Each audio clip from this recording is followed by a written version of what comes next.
सादर जय गुरुदेव। स्वागत है आपका मनोज्योतिष भाई CS पटाक में। मैं अनुराध। आज हम ज्योतिष पर बात करेंगे, साथ ही बात करेंगे कि मनोज्योतिष किस तरीके से हमारे जीवन की बड़ी बड़ी समस्याओं को हल करने में हमारी मदद कर सकता है। दूसरा, आज हम समझने की कोशिश करेंगे कि ग्रहों का हमारे जीवन पर किस तरीके से असर पड़ता है, किस तरीके से हमारे जीवन को ग्रह या गोचर जो है वो प्रभावित करता है। बात हम शुरू करें। अपनी पत्रिका की मैं बात करता हूं। सबसे पहले मैं वृषभ लग्न का जातक हूं और आसमान में पिछले एक साल में बहुत सारे जो घटनाक्रम घटित हुए, बहुत सारे जो परिवर्तन हुए, इन पर काफी लंबे समय से मेरी नजर थी। जैसे राहु का परिवर्तित होकर मिथुन से वृषभ में आना, मतलब मेरी लग्न में आ जाना राहु का, एक चीज, राहु उच्च के हो गए। दूसरा, शनिदेव का मकर राशि में आना। अब चूंकि वृषभ मेरा लग्न है तो शनिदेव क्या हो गए, भाग्येश और कर्मेश हो गए, तो शनिदेव का हमारे भाग्य स्थान में आना। दो घटना घटित हुई। तीसरी घटना 20 नवंबर 2020, बृहस्पति का मकर राशि में आना, -100% हो जाना। स्वराशिस्थ शनि के साथ बृहस्पति का आना कहीं ना कहीं एक नीच भंग राजयोग भी बनाता है, लेकिन 100% माइनस है बृहस्पति। इस बात को आप थोड़ा सा ध्यान रखिएगा। इसके फलादेश की हम बात करने, राहु की पूर्ण दृष्टि है मेरे भाग्य स्थान पर, जहां पर बृहस्पति बैठे हुए हैं शनिदेव के साथ गोचर में। साथ ही हम बात करें फलादेश की, मोटे मोटी चीजें, वीडियो काफी लंबा हो जाएगा। मेरा मान बढ़ेगा, प्रतिष्ठा बढ़ेगी, धन की स्थिति अच्छी रहेगी, लेकिन मेरा खुद का स्वास्थ्य और मेरे पिता का स्वास्थ्य गड़बड़ हो सकता है। मोटी मोटी ज्योतिष की बातें। जो थोड़ा बहुत भी ज्योतिष जानते हैं उनको ये पता होगा कि जब भी कोई बड़े ग्रह अपनी राशि परिवर्तित कर रहे होते हैं, जब गोचर में कोई परिवर्तन हो रहा होता है, तो उसके 2-4 दिन पहले, 8 दिन पहले से वो अपना प्रभाव दिखाना प्रारंभ कर देते हैं। अब कैसे इस पूरे घटनाक्रम का मेरे जीवन को प्रभावित करता है, जो पूरा घटनाक्रम है मेरे जीवन में किस तरीके से प्रभाव डालता है, इसको हम समझने की कोशिश करते हैं। मैंने बताया कि मैं वृषभ लग्न का जातक हूं। मेरे जो पिता हैं, मेरे पापा, वो मिथुन लग्न के जातक हैं। अब वो मकर राशि अष्टम भाव में गई, जो आयु का भाव है, वहां पे -100% के बृहस्पति, नीच के बृहस्पति आए हैं गोचर में। शनिदेव वहां पर हैं ही, राहु देव जो है वो वृषभ राशि में चल रहे हैं उच्च के होकर। अब यहां पर जो मिथुन लग्न की पत्रिका है उसमें कोई समस्या नहीं है, सब कुछ बहुत बढ़िया है, सिवाय एक के कि आयु के भाव में बृहस्पति आए हैं तो हो सकता है कि पेट संबंधी या चेस्ट संबंधी कुछ समस्या आ जाए। ये एक संभावना है, क्योंकि वहां पे शनि है। शनि मिथुन लग्न की जो पत्रिका है उसमें शनि भाग्येश भी होते हैं, अष्टमेश होने के साथ साथ। वृषभ लग्न की पत्रिका की यदि हम बात करें, जो कि मेरा खुद का है, उसके हिसाब से यदि हम देखें तो मुझे क्या क्या समस्या आ सकती है। एक तो पिता के स्वास्थ्य का मुझे ध्यान रखना है, दूसरा ये कि मुझे पेट संबंधी कोई विकार पैदा हो सकता है। बाकी सारी चीजें बहुत अच्छी है। तो ये रही वृषभ लग्न और मिथुन लग्न की मैंने कुछ एक जानकारी आपको दी कि किस तरीके से क्या होता है। अब मैं वृषभ लग्न का जातक हूं, मेरे जो पिताश्री हैं वो मिथुन लग्न के जातक हैं। इसको आप थोड़ा सा याद रखिएगा। और राहु कहाँ बैठे हुए, बृहस्पति और शनि का क्या रोल रहा है मेरे जीवन में, इसको मैं समझाने की कोशिश कर रहा हूं। 16 नवंबर की शायद दीपावली थी, इवन मैं तो भूल ही गया, इतना स्ट्रेस में था पिछले काफी समय से। और 17 नवंबर को पापा को फीवर आता है। 4 दिन 8 दिन हम लोकल ट्रीटमेंट लेते हैं। और ये सारी चीजें मैं आपको बता नहीं सकती, मैं आपको प्रमाण दूंगा, दस्तावेज, तथ्यों के साथ बात कर रहा हूं, हवा में नहीं। मैंने सिर्फ वही चीजें ज्योतिष के बारे में कही है, वही चीजें आप लोगों के साथ शेयर की जिसको मैंने अनुभव किया है। इवन मेरे जो सारे प्रयोग जो होते हैं वो भी किताबी नहीं होते, जिनको मैंने अपने जीवन में अनुभव किया है, जो सिद्ध है, स्वयं सिद्ध में, उन्हीं की बात आप लोगों के साथ शेयर करता हूं। मैंने बहुत पहले एक वीडियो शेयर किया था जिसमें मैंने आपको बताया था कि किस तरीके से हम ध्यान और पंच तत्वों के संतुलन से, हमारा जो शरीर 5 तत्वों से बना हुआ है, किस तरीके से हम पंच तत्वों के संतुलन से बड़ी बड़ी जो समस्याएं हमारे जीवन की उनको हल कर सकते हैं। 17 तारीख को पापा को फीवर आता है, मैं कहीं बाहर होता हूँ, शाम को मैं आता हूँ, मुझे पता लगता है कि पापा अस्वस्थ हैं, बेड पे हैं। तो लोकल ट्रीटमेंट जो होता है जनरली वो हमने लिया। सडनली 8 दिन बाद पता लगता है कि समस्या कहीं और है, हम किसी गलत दिशा में प्रयास कर रहे हैं। क्या समस्या है, क्या हुआ, इस बारे में मैं आपको अभी बताता हूं दस्तावेजों पर। ये रिपोर्ट्स हैं, ब्लड रिपोर्ट, इसमें डेट लिखी हुई है 23 नवंबर 2020। ये पूरी उसकी डिटेलिंग है। इसके बाद हम पीछे चलते हैं। यहाँ से हमको समझ में आता है कि शुगर ठीक है, लेकिन क्रिटेनियन जो है वो 6.1 है। बस यहाँ से तनाव शुरू होता है, भागदौड़ शुरू होती है, और जैसे ही समझ में आता है कि क्रिटेनियन अप कर गया है और हमने दौड़ वहाँ से शुरू कर दी। फिर क्या होता है कि डॉक्टर के पास जाते हैं। ये उसके बाद की रिपोर्ट है। और ये 24 नवंबर 2020 की ये रिपोर्ट है। इसमें आप देख रहे हैं सोडियम 115 है, पोटेशियम 6.30 है, जिसकी लिमिट है 3.5 to 5.0। सोडियम कम है और पोटेशियम बहुत ज़्यादा है।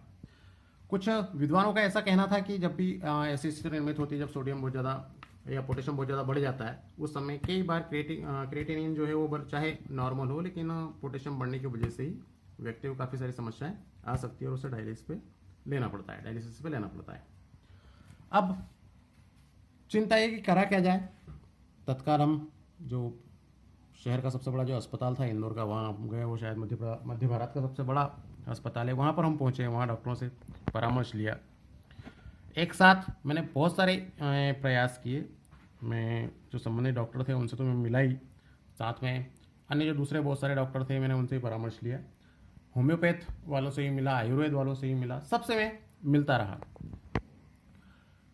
जहाँ पर पापा को दिखाया उन्होंने कहा कि एडमिट करना होगा।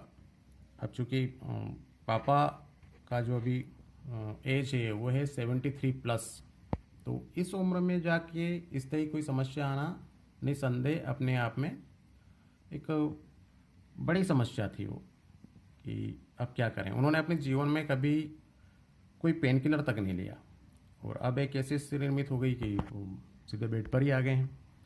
जब मैं उनको फर्स्ट टाइम हॉस्पिटल लेके गया था तो 4 लोग हम उनको उठाकर लेके गए थे। डॉक्टर को दिखाया, डॉक्टर ने कहा कि एडमिट करना होगा। पापा ने मना कर दिया, मुझे एडमिट नहीं होना। 3 दिन की गोली दवा लेकर मैं वापस आ गया। गोली दवा उनको दी, 3 दिन बाद में वापस दिखाने के लिए लेके गया। फिर उन्होंने वही बात कही कि एडमिट करना होगा, जो इनकी किडनी है उसमें समस्या आ रही है काफ़ी सारी, और किडनी प्रॉपर काम नहीं कर रही है। यदि ऐसा चलता रहा तो बहुत जल्दी हमें डायलिसिस पे जाना होगा। अब बहुत स्मूथ लाइफ चल रही है और उसमें अचानक कोई इतनी बड़ी समस्या आ जाए, तब फिर क्या करेंगे। पूरा हिल जाता है व्यक्ति ऊपर से नीचे तक। मुझे भी कुछ समझ में नहीं आया क्या करना, कैसे करना, कहाँ से शुरुआत करूं।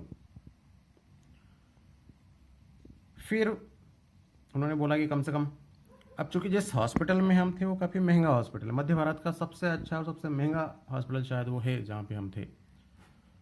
तो 8 दिन के लिए उनको एडमिट करना है। 8 दिन के लिए हमने एडमिट किया। पापा ने सिर्फ एक ही डोज प्रॉपर तरीके से लिया, और जब नेक्स्ट टाइम डॉक्टर राउंड पर आते हैं तो उनको पापा साफ मना कर देते हैं कि भैया मुझे इस अस्पताल में नहीं रहना, मुझे घर जाना है। डॉक्टर ने बोला ठीक है, जैसी आपकी इच्छा, आप घर जाना चाहें तो चले जाएं। डॉक्टर नाराज़ हो गए काफ़ी। मैंने उनसे जाके बात की कि एक बार फिर से हम बात करते हैं पापा के साथ, और हो सकता है कि वो कन्विंस हो जाए और रुक जाए। डॉक्टर ने मना कर दिया, बोले नहीं, वो नहीं मानते हैं। और मेरा भी यही मानना है कि अब उनको घर पे ले जाओ, जब वो ज़्यादा परेशान होंगे तो खुद ही आ जाएंगे। ठीक है, मैं लेके उनको घर पे आ गया छुट्टी करा के। अब होता क्या है कि पापा का विल पावर देखकर मुझे काफ़ी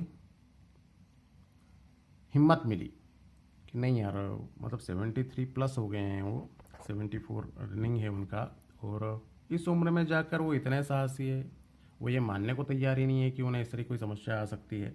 तो फिर मैं इतना स्ट्रेस क्यों लूँ? कागज़ क्या बोल रहे हैं ये अलग बात है, रिपोर्ट्स क्या बोल रही है अलग बात है।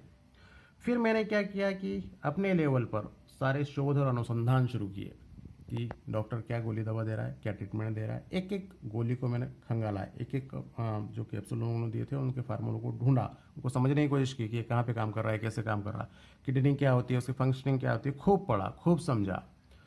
फिर जाके मैंने ये निर्णय लिया कि अभी जो चल रहा है सारा ट्रीटमेंट वो सिर्फ और केवल सिर्फ एक तो ये है कि एंटीबायोटिक है उसमें मैक्सिमम तो, और मतलब 3 तो कुल टेबलेट ही थी।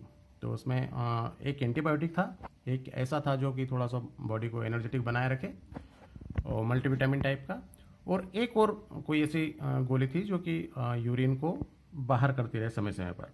मैं अक्सर पूछता रहता था पापा से दिन में 2-4 बार, यूरिन आ रही है, कैसी आ रही है, कोई तकलीफ़ हो रही है, कितनी मात्रा में आ रही है। ये बहुत बहुत छोटी छोटी चीज़ें जो बच्चों से जनरली हम पूछते हैं इस तरीके से। फिर मैंने आपको बताया कि मैं होम्योपैथ वालों से ही मिला, आयुर्वेद वालों से ही मिला, उन्होंने सबने अपना अपना ज्ञान दिया। दूसरे शहरों में भी मैं गया, वहीं मैंने दिखाया, वहीं बात की। सभी का एक ही काम, एक ही बात थी कि एक सर्जरी करना होगी तब जाके कुछ रिलीफ मिल पाएगा। सर्जरी बड़ी बात थी, इवन पापा तो एडमिट होने के लिए तैयार नहीं थे। फिर ऐसी दशा में सर्जरी का तो सवाल ही नहीं उठता। अब चीज़ें और कठिन हो गई, अब क्या करें, कैसे करना। मेरे साथ एक समस्या ये थी कि वन मैन शो और वन मैन आर्मी टाइप का काम था, सारे जो निर्णय लेने थे वो मुझे लेने थे। फिर इन सब के बाद भी सारी जो बातें हो रही थी डॉक्टरों के साथ वो सब पापा के सामने ही हो रही थी लगभग लगभग। तो पापा सारी बात जानते थे, लेकिन उसके बाद भी वो ये मानने को तैयार नहीं थे कि वो अस्वस्थ हैं या उनको इस तरह की कोई समस्या है। अब होता यह है कि उनको मैं घर पे लेके आता हूँ और घर पर ही जो एंटीबायोटिक और तमाम सारी जो चीज़ें हैं चलती रहती है। फिर सडनली मुझे ऐसा लगा कि जैसे मैंने एक बार वीडियो बनाया था, अपलोड किया था, आप लोगों ने देखा हो, काफ़ी अच्छे कमेंट्स भी आए थे उस पर कि कैसे हम ध्यान से, ओरा क्लींजिंग से अपने पांच जो तत्व हैं उनको संतुलित करके हम बड़ी बड़ी समस्याओं से निजात पा सकते हैं। ऐसा मैंने कई बार किया है कि सैकड़ों किलोमीटर दूर जो लोग बैठे हुए हैं उनको मैंने सिर्फ एक हलो पर ये कह देता था कि 10 मिनट बाद आपको रिलीफ हो जाएगा और वो ठीक हो जाया करते थे। तो मैंने कहा ऐसा मैं क्यों नहीं करूँ। इस दौरान काफ़ी कड़वे अनुभव भी हुए कि जब मुझे लोगों की आवश्यकता थी तब मेरे पास कोई था नहीं। फिर मैंने ये नोटिस किया कि पापा को कौन कौन सी चीज़ें पसंद है। जैसे खाने में तो कुछ परहेज करना था, खैर वो तो आवश्यक है, जैसे नमक नहीं देना है, तो नमक पे थोड़ा सा हमने नियंत्रण करा। कुछ एक चीज़ें जो मोटी मोटी सी चीज़ जो थी, जैसे आलू नहीं देना है तो वो नहीं दिए। उनके नाश्ते का ध्यान रखना है वो हमने बराबर रखा। भोजन कितना कर रहे हैं, पानी कितना पी रहे हैं, इन सब छोटी छोटी चीज़ों को ध्यान रखा। लेकिन बहुत ज़्यादा उन पर हमने कंट्रोल नहीं किया, बहुत ज़्यादा परहेज हमने नहीं किया। परहेज करेंगे तो क्या होगा कि बॉडी मास जो है वो कम हो जाएगा, एकदम से वेट लॉस हो जाएगा, वजन कम हो जाएगा। वजन कम हो जाएगा तो फिर उसको बढ़ाने में दिक्कत आएगी। अब चूंकि मैंने आपको बताया कि बहुत सारी चीज़ें मैं इसके बारे में स्टडी कर चुका था, अब मैंने एक प्रयोग शुरू किया। जैसे पापा को पसंद है कि गोविंदा उनका फेवरेट हीरो है, उसका डांस उनको बहुत प्रसन्न करता है। तो गोविंदा की फिल्में उनको दिखाना, उसकी कॉमेडी दिखाना, उसके डांस, ऐसे गाने जिसमें उसने अच्छा डांस किया हो वो दिखाना, बहुत हल्की फुल्की सी बात उनके सामने करना, बीमारी संबंधित कोई बात उनके सामने नहीं करना। इस तरीके से मैंने देखा कि ये चीज़ें ज़्यादा असर कर रही है। फिर मैंने लोगों को फ़ोन लगा लगा कर बुलाया कि भैया आओ यार, बैठेंगे, बात करेंगे। कुछ लोग ऐसे थे बेचारे जिनका आज तक हमें कोई काम नहीं कर पाया, वो हज़ारों रुपए का डीजल पेट्रोल फूंक कर आए, दिन भर बैठे, बीमारी के संबंध में कोई बात नहीं, बस हालचाल पूछना, मस्ती मजाक करना, शाम तक बैठना, चले जाना। रिश्तेदारों को मैंने फ़ोन लगा लगा के बुलाया, कोई घंटे भर के लिए आया, कोई 2 घंटे के लिए आया, लेकिन ठीक है जो जैसा आया। और कुछ ऐसे लोग भी थे जिनका मैं दिन में 10-10 बार फ़ोन अटेंड करता था, और रात को 2-2 बजे उठकर जिनको मैं रेमेडीज़ दिया करता था। जब मुझे आवश्यकता थी तो मिलने आना तो दूर के बाद उनका फ़ोन तक नहीं आया। तो कुछ ऐसे कड़वे अनुभव भी रहे, दुनियादारी है खैर। तो फिर मैंने एक प्रयोग और किया। मैंने देखा कि ये जो चीज़ है ये काम कर रही है। अब चूँकि पिछले काफ़ी 5-7 सालों से मैं ओरा क्लिनजिंग, ध्यान, ओरा कनेक्टिंग इस पे मैं काम कर रहा हूँ और मैंने ऐसे बहुत सारे प्रयोग किए हैं। जैसे किसी पेड़ के नीचे जाकर खड़े हो जाना, अपने हाथों को फैला लेना और उस पे आके पक्षियों का बैठ जाना। मैंने लोगों को कभी जादू नहीं दिखाया, मैजिक कभी नहीं दिखाया, बस मैंने अनुभव किया कि ये काम कर रहा है, बात खत्म। फिर मैंने कोशिश की पापा के ओरा को अपने ओरा से कनेक्ट करने की।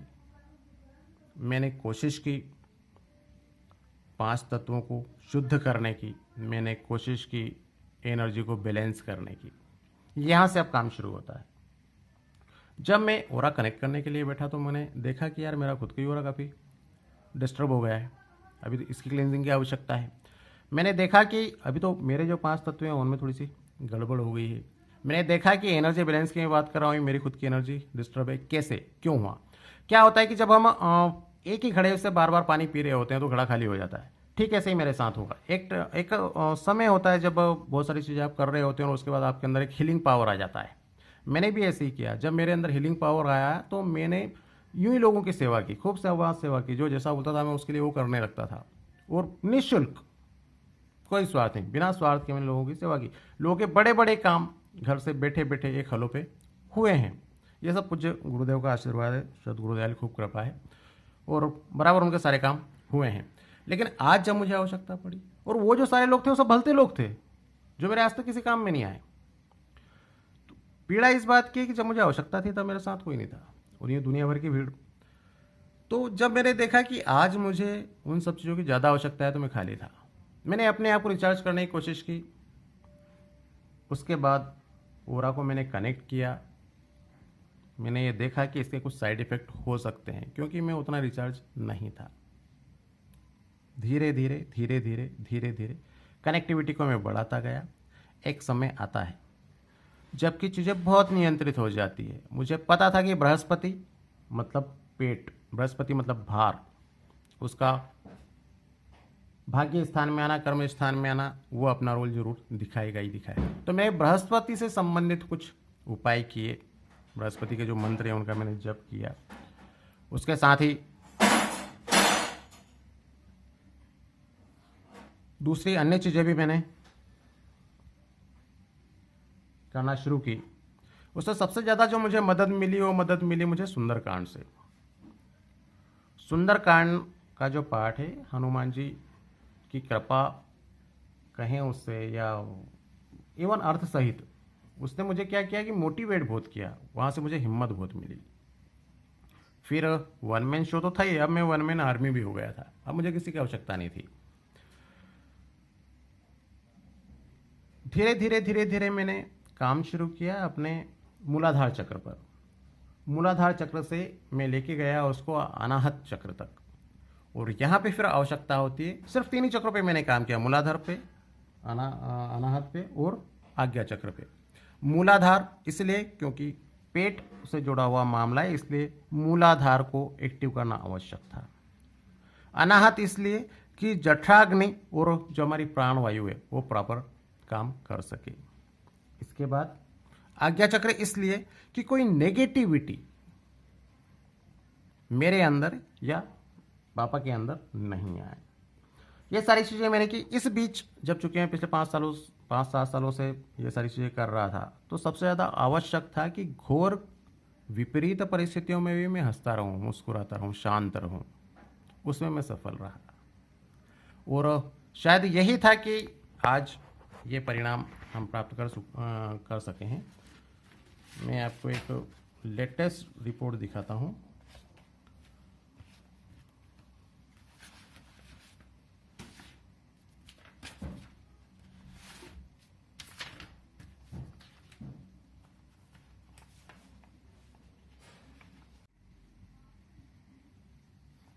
ये 22 जनवरी की रिपोर्ट है।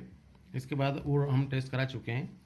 यहाँ पर क्रिएटिनिन जो है वो 3.3 पे आया है और इसके भी अंदर हो गया है। इसके बाद वाली जो रिपोर्ट है शायद कहीं और रखी है फाइल में अंदर, वो अभी 2.9 के आसपास चल रहा है। सोडियम जो है वो इम्प्रूव हुआ है और पोटेशियम जो है वो अभी 4 के आसपास है। ये 4 से अंदर हो गया, 3.65 हो गया था, अभी ये 4 के आसपास चल रहा है। तो ये जो सारे परिवर्तन जो हुए, ये सिर्फ मैं इतना कहना चाहूँगा कि चाहे कैसी समस्या हो, कैसे ही रोग हो, हम कहीं भी खड़े हों, किन्हीं परिस्थितियों में हों, बस शर्त ये है कि हम धैर्य के साथ लगे रहें, परमात्मावादी बने रहें, आध्यात्मवादी बने रहें, आस्थावान बने रहें, और अपने पांचों तत्वों को हम समझने की यदि कोशिश करें तो मुझे ऐसा लगता है कि कई बड़ी बड़ी समस्याओं को हम हल कर सकते हैं। देखिए, जीवन का जो अंतिम सत्य है वो सभी जानते हैं, तो इसलिए उसको लेकर ज़्यादा गंभीर होने की आवश्यकता नहीं है। लेकिन जब तक हमारी सांसें चल रही है तब तक वो ठीक से चलती रहे, बस जब तक हम जिएं थोड़ा ठीक से जिएं। ऐसा कोई व्यक्ति नहीं होगा जो ये चाहेगा कि मैं रोग से पीड़ित होकर और फिर मरूं। हर व्यक्ति स्वस्थ जाना चाहता है। तो आप भी कोशिश करिए, बैठिए, अपनों के साथ कनेक्ट होइए और आप देखिए कैसे चमत्कार होते हैं। मैं आपको बताऊंगा कि वास्तु का इस पूरे घटनाक्रम में क्या रोल था। वास्तु पर हम बात करेंगे मेरे आने वाले वीडियो में। तब तक आप मेरे साथ बने रहिए। तब तक के लिए सादर जय गुरु।